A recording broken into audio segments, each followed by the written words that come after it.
V imenu Očeta in Sina in Svetega Duha, amen. Hvaljen Jezus. Danes torej še vedno praznujemo Božič, praznik Gospodovega rojstva. Tisti, ki ne pravilno praznuje Božiča, seveda je že zdavnaj nehal praznovati ta praznik. Je bila samo zadeva tistega večera, tiste noči in tako naprej, pa morda še tistega dne, ko so se dobili skupaj, kakor smo že govorili, tako in drugače, družinski člani, sorodniki, prijatelji, kakorkoli so se že dobili. Potem se neha, se pripravlja že na praznovanje novega leta, koledarskega leta, seveda, ampak kot smo tudi govorili, štetje se začenja seveda s Kristusom in koledarsko leto se začne vedno z njegovim poimenovanjem, čeprav praznik njegovega imena bomo bolj slovesno praznovali v nedeljo, ne, pač se bomo spomnili tega. Pomeni pa seveda Bog rešuje, Bog odrešuje, kakorkoli že, ali Bog je odrešenik več očakov in tako je nosilo to ime, med drugim tudi Jozue recimo, ne, je prav tako ime, ampak seveda v polnosti je to ime prišlo potem na Jezusa Kristusa, ki je torej prevzel človeško naravo vsem. Zato tudi je prevzel navade in vse tisto, kar je to izraelsko ljudstvo si ustanovilo po božjem naročilu, seveda, po Mojzesovi postavi, in je bil tudi obrezan kasneje, seveda. Obreza nič več ne velja, ampak sveti krst. To je seveda obreza srca, o kateri so govorili tudi sveti preroki, da je treba srce obrezati in ne drugo. Tako da to je zdaj nova zadeva. Če bi pogledali malo, kaj cerkev moli v svojem bogoslužju, ki seveda ni samo sveta maša, ki ni samo to, ampak seveda tudi tako imenovane molitvene ure ali brevir. Brevir pomeni krajša zadeva, ne, se pravi skrajšano, narejeno, zato da duhovniki, redovniki molijo. Se pravi, moli se zanimivo antifono, ki govori o čudoviti zamenjavi, ki se zgodi na božični večer, ki zdaj 8 dni obhajamo zadevo, ne, kot smo rekli.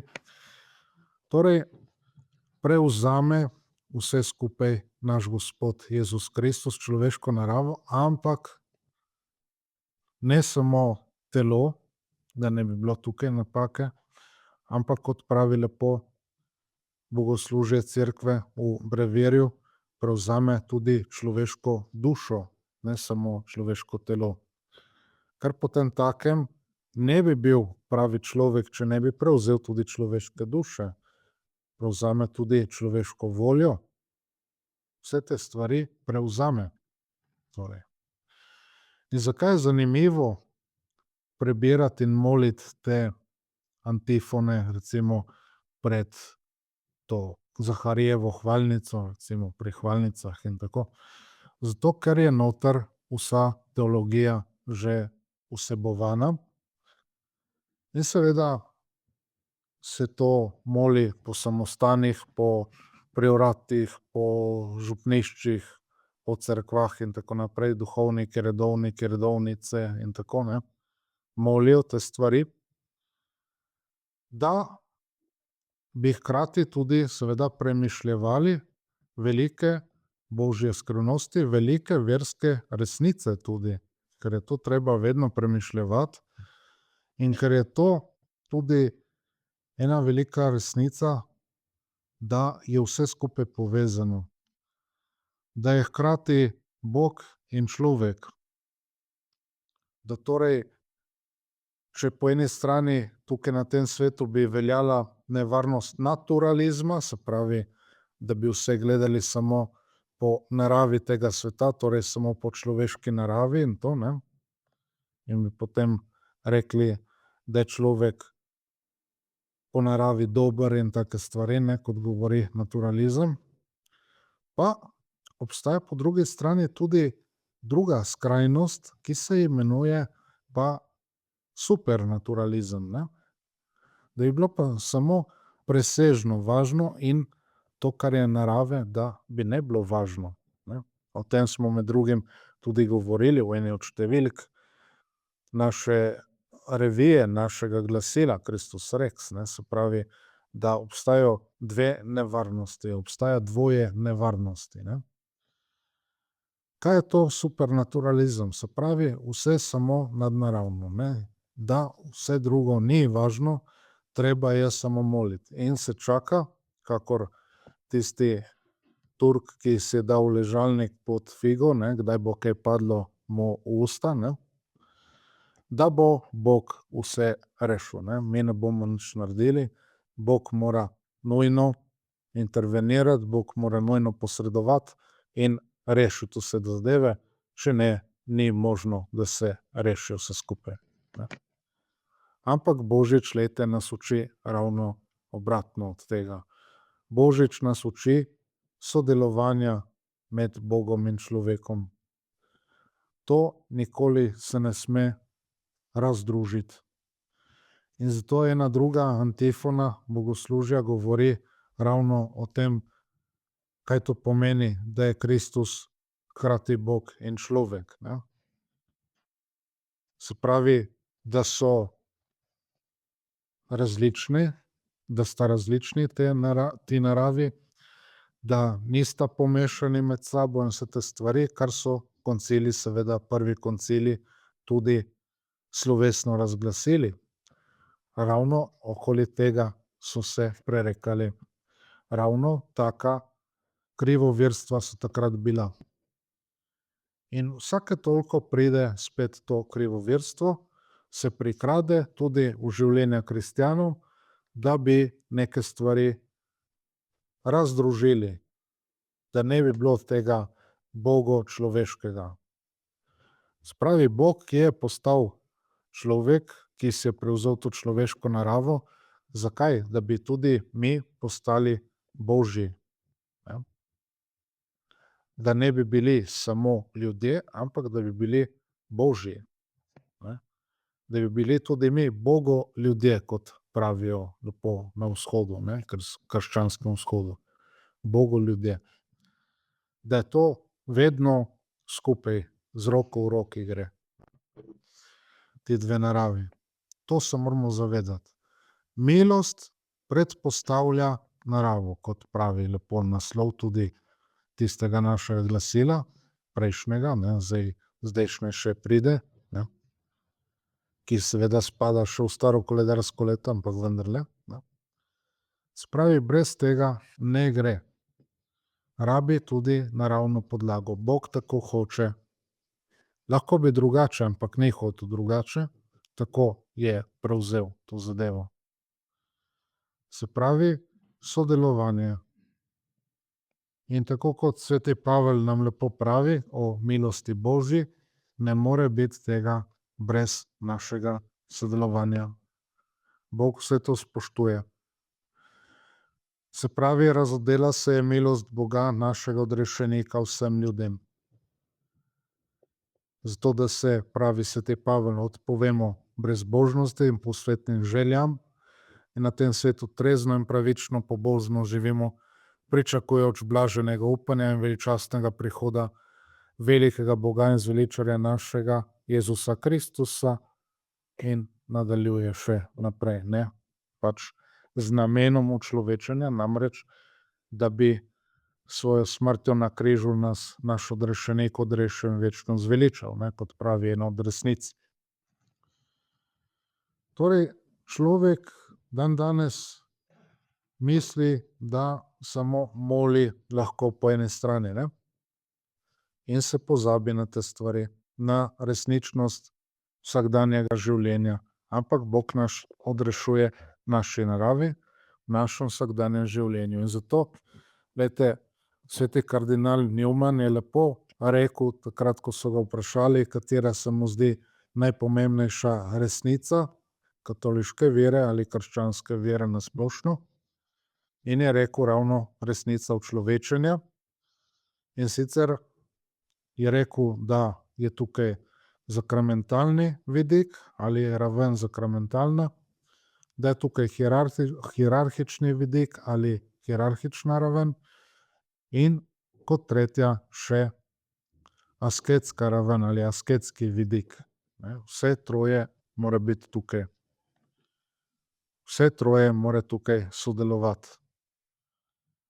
Torej, zakramentalni vidik, to ni težko razumeti, ne? Da je to zakramentalno življenje v našem bogoslužju, v naših teh zadevah, ampak ponavadi ljudje bi zožali to in ne bi naredili življenja, da je celo zakramentalno življenje. Bomo povedali zdaj zelo hitro kakšen konkreten primer.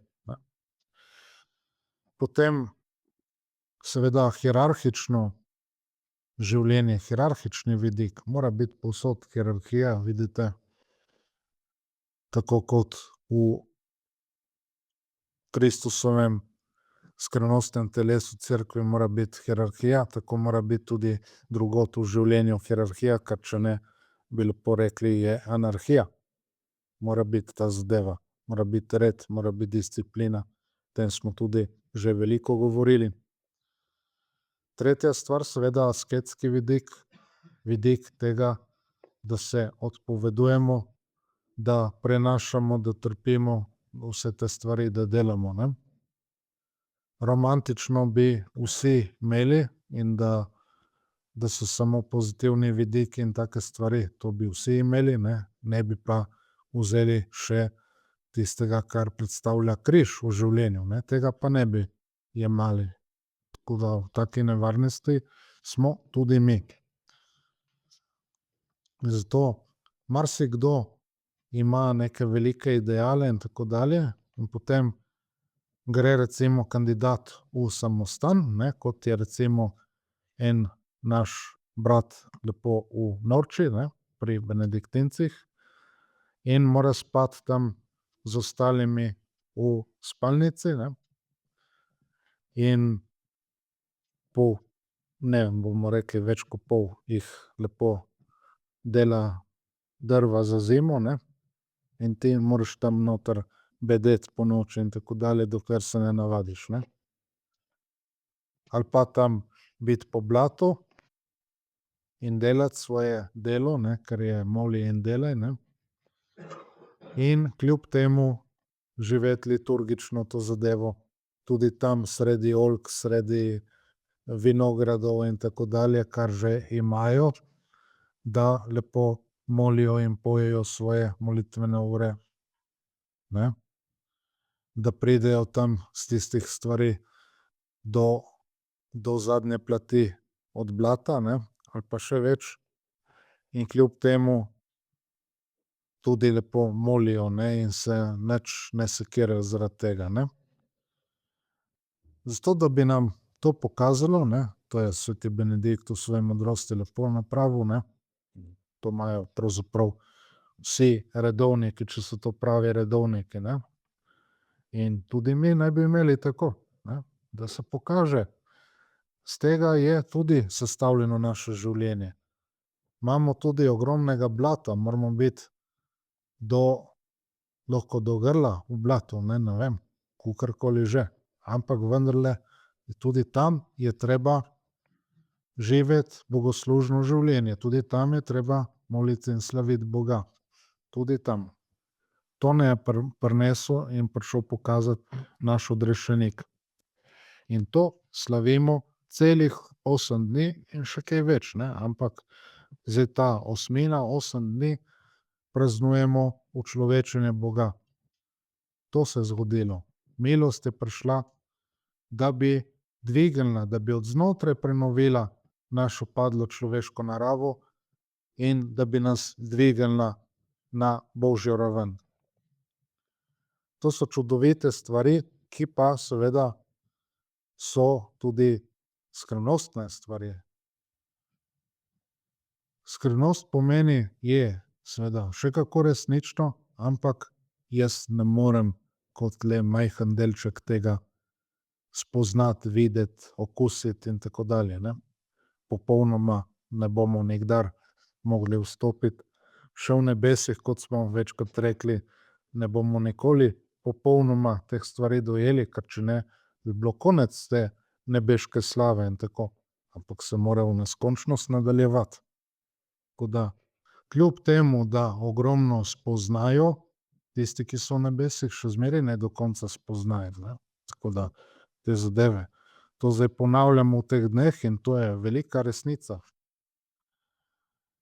In zato je zanimivo to, kako se moli tista molitev ob vlivanju tistih par kapljic blagoslovljene vode v vino, kar je namenjeno seveda, da se spremeni v Kristusovo kri. Duhovnik potihem to moli, ne.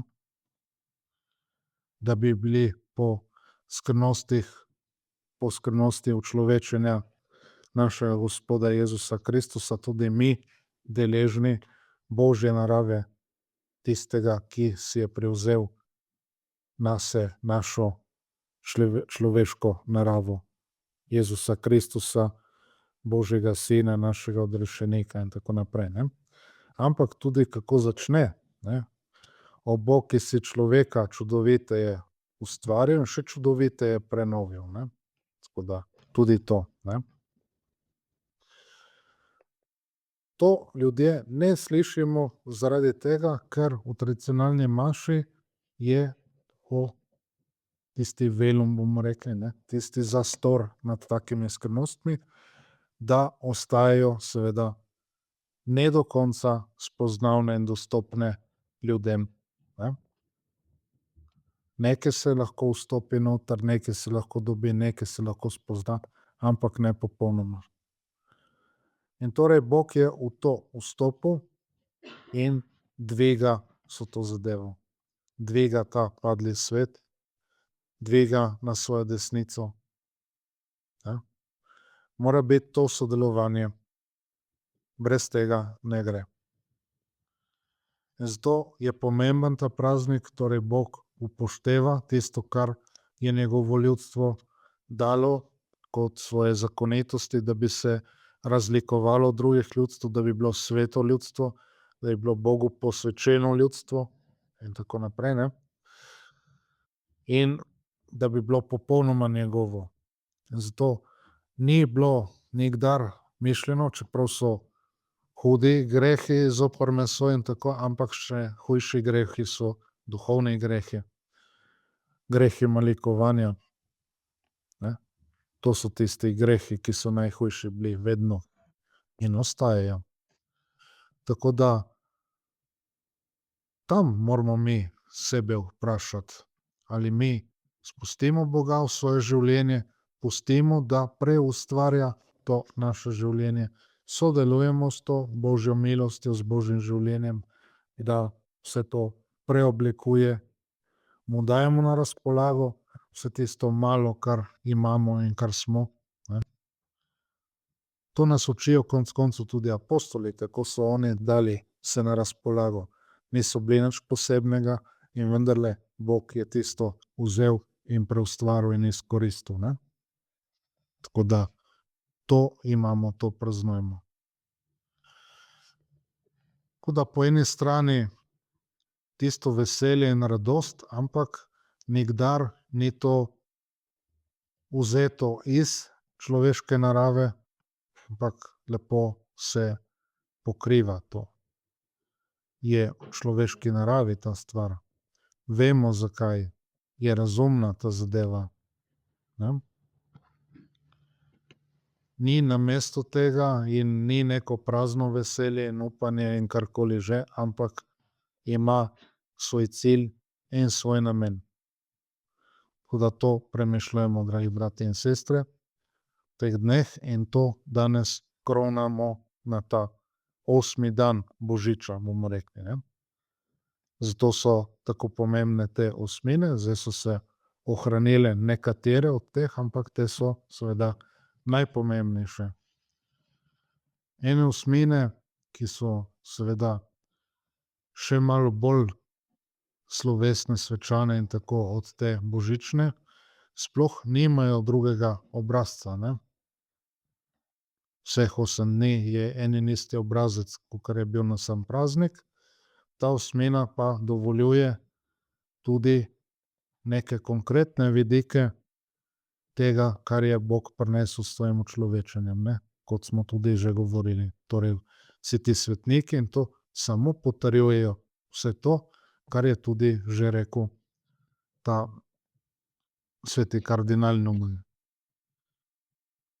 Tako da, kakor si je oblekel naš Gospod našo človeško naravo, ampak to pomeni, da je resnično prevzel, da to je veljalo za njega in velja za njega, ne. Ker je to naravo potem tudi poveličal in nesel nebesa, ne, odrešeno. To je recimo potrdil blaženi Rolando Rivi, ki ni bil še niti bogoslovec, ne, je bil še semeniščnik, torej je bil še v malem semenišču, se je pripravljal za vstop tudi potem kasneje v veliko semenišče ali v veliko semenišče, kakorkoli že se reče. In je imel na sebi talar in ga ni hotel nikakor sleči dol, ker je rekel: "Jaz sem Kristusov, ne, jaz sem njegova last."